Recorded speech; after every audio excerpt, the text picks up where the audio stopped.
Hello जी, क्या हालचाल? सब बढ़िया। मैं शशांक शर्मा आपका स्वागत करता हूं स्कोर हाई की फिजिक्स चैनल में। आज हम अपनी सीरीज को आगे बढ़ाएंगे और आज इस वीडियो में एक बहुत इंपॉर्टेंट अनाउंसमेंट होने वाली है इसी वीडियो के बीच में, जो आपको लाइव टेस्ट देने का मौका देगी। अब आप घर बैठे अपने आप को चेक भी कर पाएंगे क्या आपका चैप्टर सीबीएसई के अकॉर्डिंग तैयार हो चुका है। उस लाइव टेस्ट की इंफॉर्मेशन वीडियो के बीच में ही आएगी, तो बने रहिए इस वीडियो में, देखते रहिए सीबीएसई के क्वेश्चंस, जो सीरीज हमारी चल रही है PYQ series.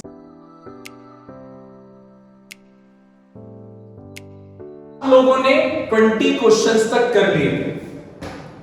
PYQ session third 21st question, मेरे ख्याल से इलेक्ट्रिक फील्ड वाले क्वेश्चन आपको आ गए होंगे, डायरेक्शन वाले जो लास्ट वीडियो में थे।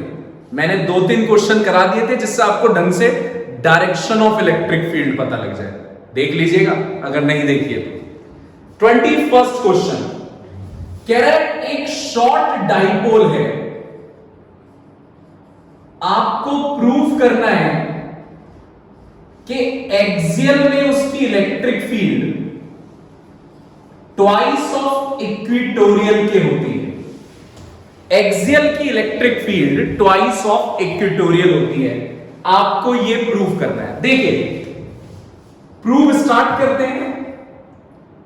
Eight axial line electric field का फॉर्मूला अपना होता था 1/4 pi epsilon naught 2p r upon are square minus A square का whole square. 1/4 pi epsilon naught 2p r upon are square minus A square का whole square, ये axial में होता था।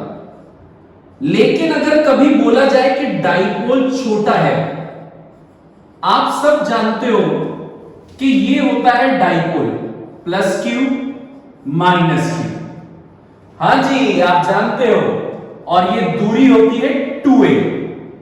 अगर ये डाइपोल शॉर्ट हो गया, मतलब दोनों पास आ गए, तो इसका मतलब a बहुत छोटा हो गया।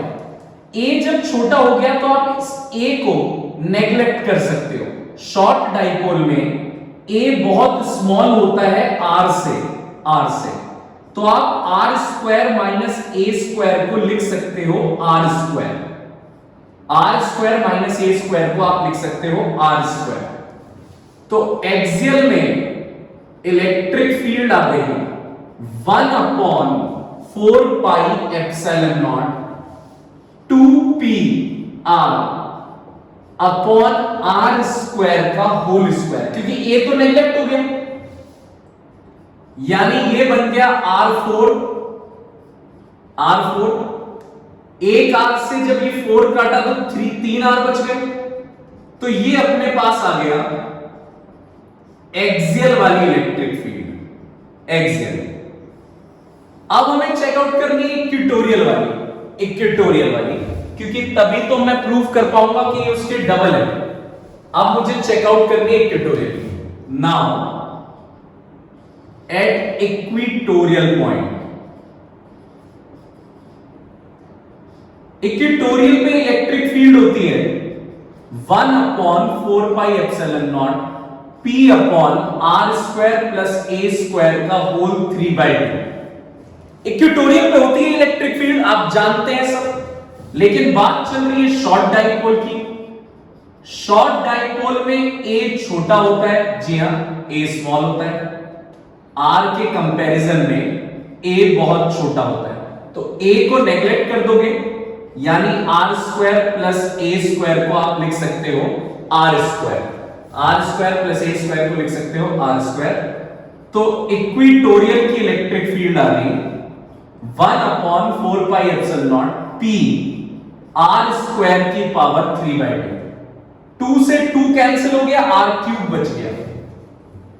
इक्वेटोरियल की इलेक्ट्रिक फील्ड आ गई 1/4 pi epsilon naught p upon r cube. Axial भी आ गई, इक्वेटोरियल भी आ गई। दोनों को डिवाइड कर सकते हैं आप, axial upon equatorial.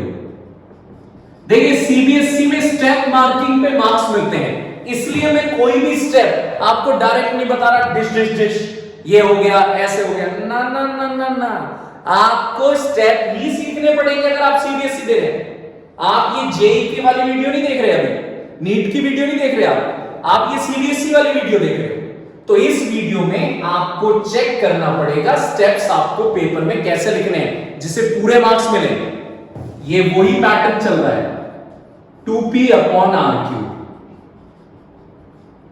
p upon r cube, cancel cancel, r cube, axial equatorial 2, तो axial is equals to twice of equatorial.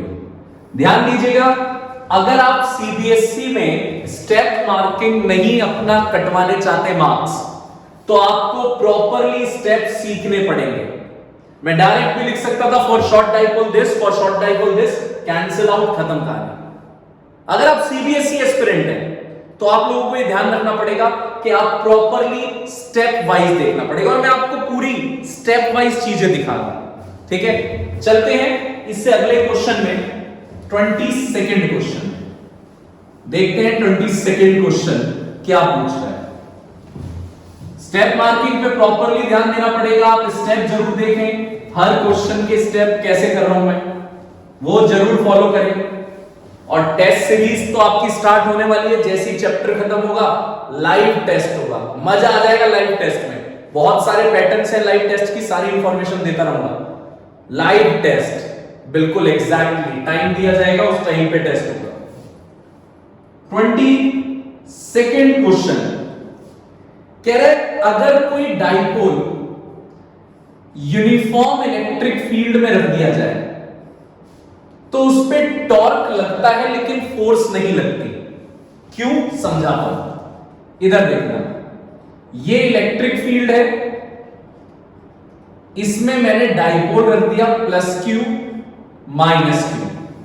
आपको पिछली वीडियोस में मैंने बताया था कि अगर प्लस का चार्ज होता है तो जिस डायरेक्शन में इलेक्ट्रिक फील्ड जा रही है उसी डायरेक्शन में फोर्स लगेगी, और अगर माइनस का चार्ज है तो हमेशा अपोजिट डायरेक्शन में फोर्स लगेगी। इलेक्ट्रिक फील्ड इधर है तो फोर्स इधर लगेगी। इस हिसाब से नेट फोर्स क्या बैठेगी, F1 इधर है F2 इधर है, तो नेट फोर्स मैंने लिख दिया F1 माइनस F2। F1 यानी कि इस वाले चार्ज पे फोर्स QE, ये हमें पता है जब कोई चार्ज इलेक्ट्रिक फील्ड में होता है तो फोर्स QE। F2 मतलब इस वाले पे फोर्स, मॉड से बाहर आके ये प्लस ही रहेगा, QE माइनस QE 0। देखिए मैं कोई स्टेप नहीं उड़ा रहा हूं, ध्यान से देखते रहिएगा। स्टेप मार्किंग होती है, इसलिए आपको स्टेप मार्किंग करने में प्रॉपरली ये रखना पड़ेगा कि आप कौन सी चीज कहां पे पुट कर रहे हैं, तो ये प्रॉपरली आपको दिखाना पड़ेगा कौन सी चीज पुट कर रहे हैं। स्टेप्स नहीं उड़ाना है।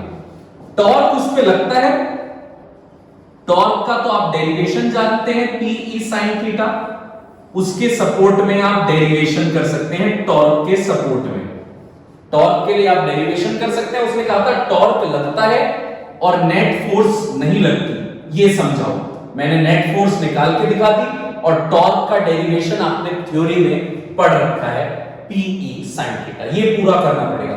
स्टेप सीखो, सीबीएसई में स्टेप सीखो प्लीज। आपने स्टेप्स उड़ाए, सीबीएसई ने मार्क्स उड़ा दिया। ये क्या उड़ा दिया सीबीएसई ने? मार्क्स उड़ा दिए। देखिए 23rd क्वेश्चन क्या मांग रहा है 23rd। ओहो, ये क्या कह दिया सीबीएसई ने।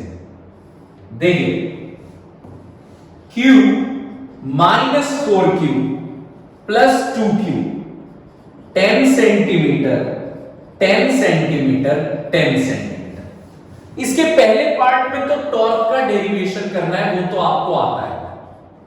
टॉर्क का डेरिवेशन वो मैं दोबारा नहीं लिख रहा, वो आपको आता है, ऑलरेडी डन है, आपको आता है। सेकेंड पार्ट में क्या करना है, आपसे कह रहा है एक ये सिस्टम है, ट्राइंगल है एबीसी, Q की वैल्यू गिवन है 1.6 इंटू 10 की पावर -10 कूलम। इस सिस्टम में से चार्ज को हटाने के लिए, डिसोसिएट करने के लिए, चार्ज को डिसोसिएट करने के लिए चार्ज को कितना वर्क करना पड़ेगा, ये क्वेश्चन है। देखो क्या पूछ लिया सीबीएसई ने, क्या सीबीएसई ऐसे क्वेश्चंस भी पूछता है? जी हां। तो देखो ये क्या पूछा सीबीएसई ने, ए बी सी और इसमें 3 चार्ज रखे हुए हैं। आपसे कहा जा रहा है कि इसमें से चार्जेस को रिमूव करने के लिए, डिसोसिएट करने के लिए, हटाने के लिए कितना वर्क करना पड़ेगा। एक बात बताओ, अगर मेरे पास 10 जूल की एनर्जी है तो मुझे हटाने के लिए कम से कम तुम्हें कितना वर्क करना पड़ेगा? 10 जूल। अगर मेरे पास 10 जूल है तो आपको मुझे रिमूव करने के लिए 10 जूल वर्क करना पड़ेगा, अपोजिट डायरेक्शन में। इसी तरीके से मैं ऐसा भी तो कर सकता हूं। अब मुझे यहां पे चार्जेस को हटाना है, तो क्यों ना मैं ये देख लूं कि टोटल पोटेंशियल एनर्जी कितनी है इस पूरे सिस्टम में। इस पूरे सिस्टम में टोटल पोटेंशियल एनर्जी कितनी है? चार्जेस को हटाने के लिए मुझे उतनी ही एनर्जी चाहिए। पूरे सिस्टम में पोटेंशियल एनर्जी देखिए, यानी work done is equals to potential energy, लेकिन माइनस टाइम्स हटाने के लिए अपोजिट वही चीज, माइनस टाइम्स। पोटेंशियल एनर्जी हमेशा लगती है 2 चार्जेस के बीच, 2 यानी कपल ऑफ चार्जेस के बीच पोटेंशियल एनर्जी लगती है।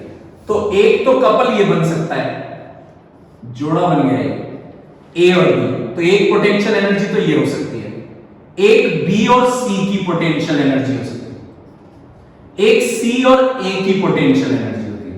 एक्चुअली ये टॉपिक जो है ये चैप्टर नंबर 2 में है, पोटेंशियल एनर्जी का। हाँ, और ये जो है आपके पास ये चैप्टर 1 का है, तो इसलिए ये चैप्टर 1 में ही डला हुआ है। यहां पे चैप्टर 1 का है, ये चैप्टर 2 का है, तो इसलिए घबराइएगा मत कि पोटेंशियल एनर्जी वाला तो हमने देखा नहीं, चैप्टर 2 का ही है ये वाला, लेकिन बड़ा कंसेप्ट नहीं है, सीखा जा सकता है, देख लीजिए। तो work done A B B C C A minus A और बी के बीच potential energy 1/4 pi epsilon naught Q1 Q2 upon R square तो फोर्स होती है, पोटेंशियल एनर्जी होती है Q1 Q2 upon R, Q -4Q। आपने ध्यान दिया था कि फोर्स में मॉड आता है, लेकिन पोटेंशियल एनर्जी में मॉड नहीं आता, अपॉन R। 10 सेंटीमीटर का मतलब 0.1 मीटर।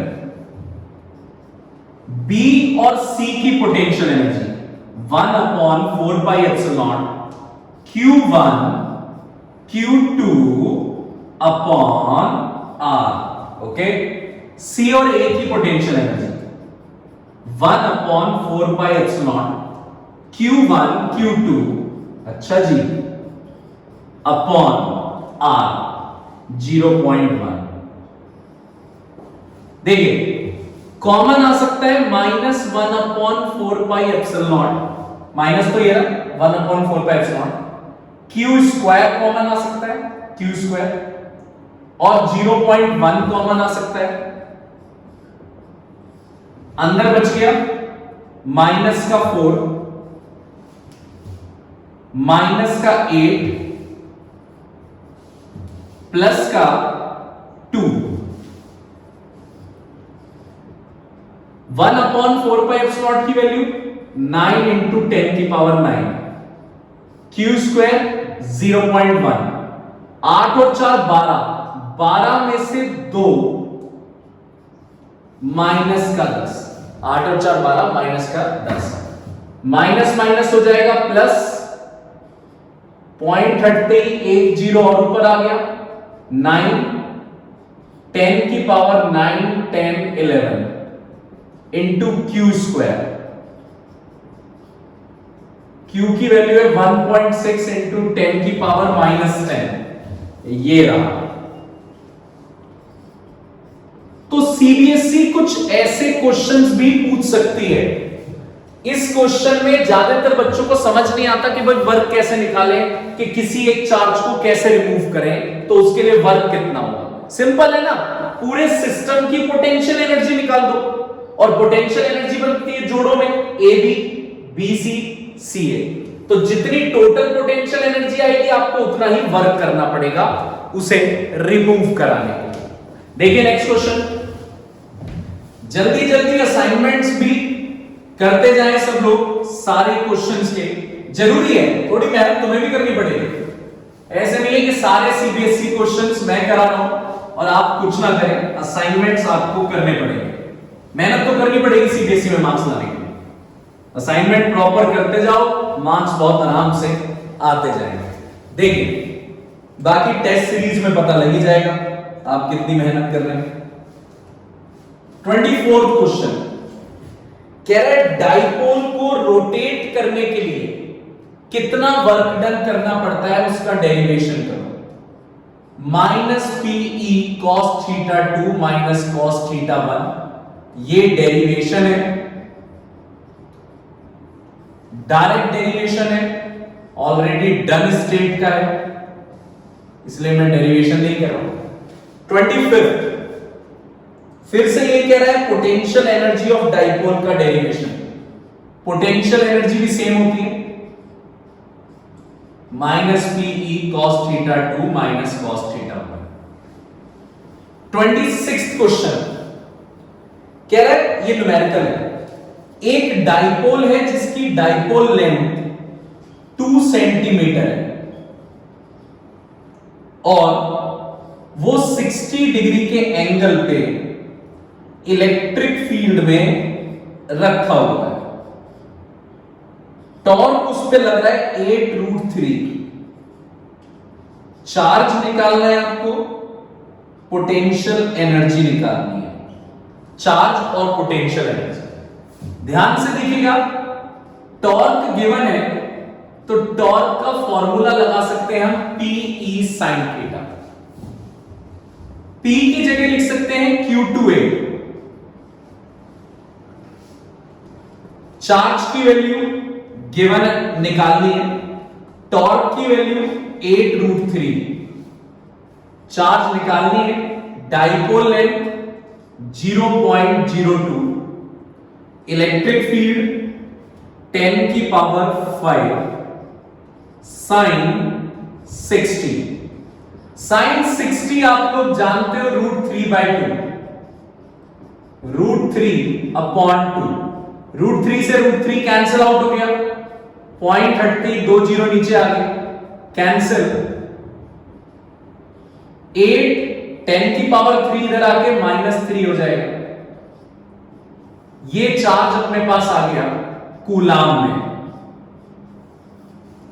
सेकेंड पार्ट में पूछ रहा है कि पोटेंशियल एनर्जी निकालो। अब क्वेश्चन उठता है कि पोटेंशियल एनर्जी के फॉर्मूले में तो दो कॉस आते हैं, लेकिन अगर न्यूमेरिकल में एक ही एंगल गिवन हो तो आप फॉर्मूले को मॉडिफाई करके ये लिख लेना।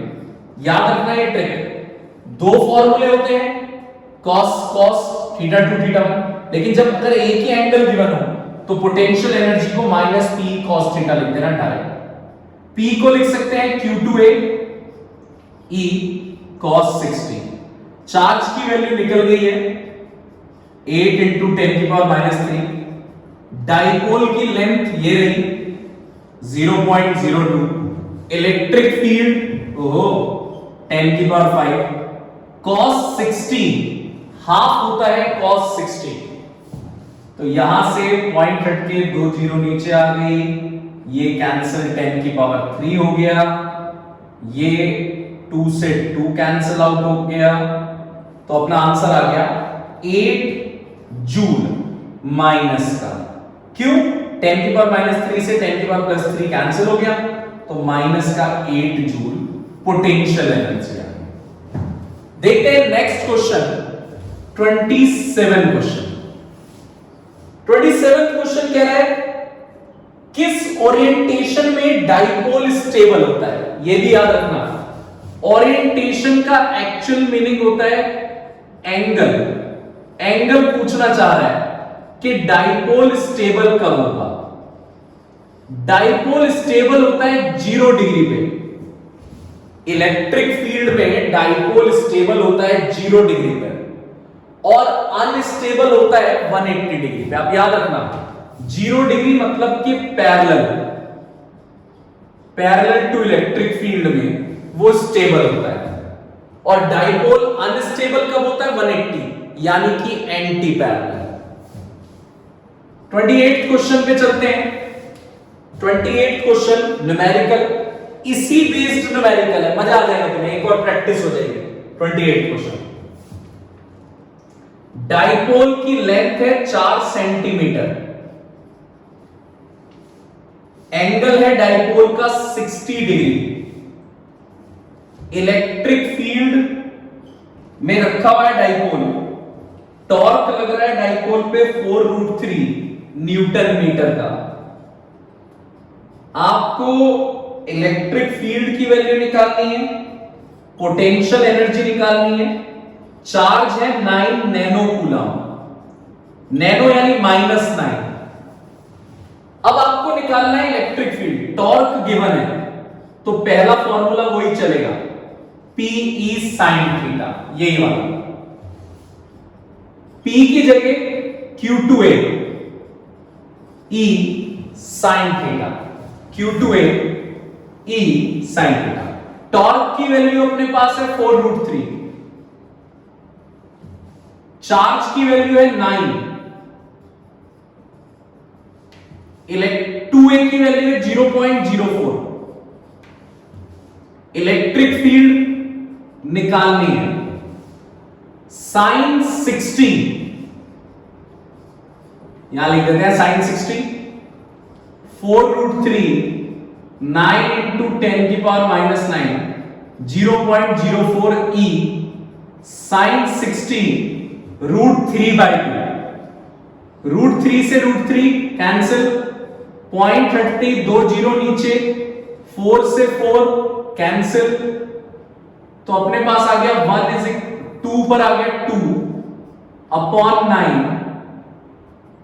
10 की पावर -11 E, यानी E की वैल्यू आ गई 2/9 10 की power +11 newton upon coulomb. Electric field आ गई। सेकेंड पार्ट में पोटेंशियल एनर्जी पूछी है। बच्चों आप खुद जानते हो कि आपको डायरेक्ट गिवन है एक एंगल, तो पोटेंशियल एनर्जी चलेगी -Pe cos थीटा, P की जगह Q2A E cos 60, Q2A E cos 60। अब सारी वैल्यूज हमें पता है, Q पता है, 2A पता है, E पता है, cos 60 हम जानते हैं हाफ होता है, तो सारा डाटा हमें पता है, तो आंसर हमारे पास आ गया Q 9 nano coulomb, 2A 0.04, electric field 2/9 10 की पावर 11 और है cos 60 is half, minus Q2 होता है, -4 9.80 11 से 11 कैंसिल, -4 जूल आंसर आ गया।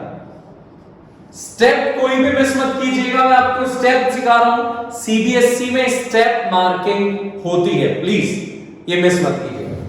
अगला क्वेश्चन 29 क्वेश्चन देखिए क्या कह रहा है, इलेक्ट्रिक फील्ड्स इंटरसेक्ट क्यों नहीं करती आपस में? क्योंकि अगर इलेक्ट्रिक फील्ड इंटरसेक्ट करेगी तो इलेक्ट्रिक फील्ड इंटेंसिटी की 2 डायरेक्शंस होंगी, जो कि पॉसिबल नहीं है, because if they intersect then there will be 2 tangents at point of intersection। Theory question है, थ्योरी में आपने पढ़ रखा है कि 2 टेंजेंट्स बनेगी पॉइंट ऑफ इंटरसेक्शन पे, which means 2 directions of electric field intensity for same charge, but that is not possible. ये तो पॉसिबल ही नहीं. पूरा इलॉबरेट करके लिखना चाहिए सीबीएसई में, ध्यान रखिएगा. सीबीएसई में हर चीज आपको बतानी होगी. 30th question, electric field line discontinuous क्यों नहीं होती? क्योंकि इलेक्ट्रिक फील्ड लाइंस हमेशा पॉजिटिव चार्ज से स्टार्ट होती है और नेगेटिव पे एंड होती है. ये ओरिजिनेट बिकॉज दीज लाइंस क्यों नहीं बीच में टूटती?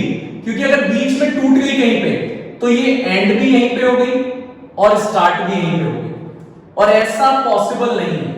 ये सिर्फ पॉजिटिव चार्ज से स्टार्ट होती है और नेगेटिव पे एंड होती है. These lines originate from positive charge and terminate at negative charge. जी हां, टर्मिनेट होती है नेगेटिव चार्ज. 31st क्वेश्चन से हम स्टार्ट करेंगे नेक्स्ट वीडियो में, क्योंकि वीडियो की लेंथ बढ़ती है तो आप बोर होगे, आप आगे के क्वेश्चंस नहीं करोगे, आप इतने क्वेश्चंस करते रहो असाइनमेंट में. और जैसे ही ये खत्म हो जाएगा टेस्ट सीरीज आने वाली है. टेस्ट सीरीज ध्यान रखेगा. और इसमें मैंने इस वीडियो में ज्यादातर ध्यान रखी है कि आपको ये सिखाऊं कि कैसे स्टेप वाइज आपको लिखना होता है. प्लीज स्टेप वाइज जरूर लिखना सीखें. ये सीबीएसई है, स्टेप्स आपको यहीं से देखने होंगे. मैंने हर क्वेश्चन में स्टेप सिखाने की कोशिश करी है कि नॉलेज होने के बाद भी सीबीएसई आपको मार्क्स क्यों नहीं देती, क्योंकि आप स्टेप्स नहीं लिखते. ठीक है, तो तब तक फिजिक्स पढ़ते रहिए, क्योंकि फिजिक्स हार्ड नहीं है. और चैनल को सब्सक्राइब करना मत भूलना, भूले तो नहीं. बाय.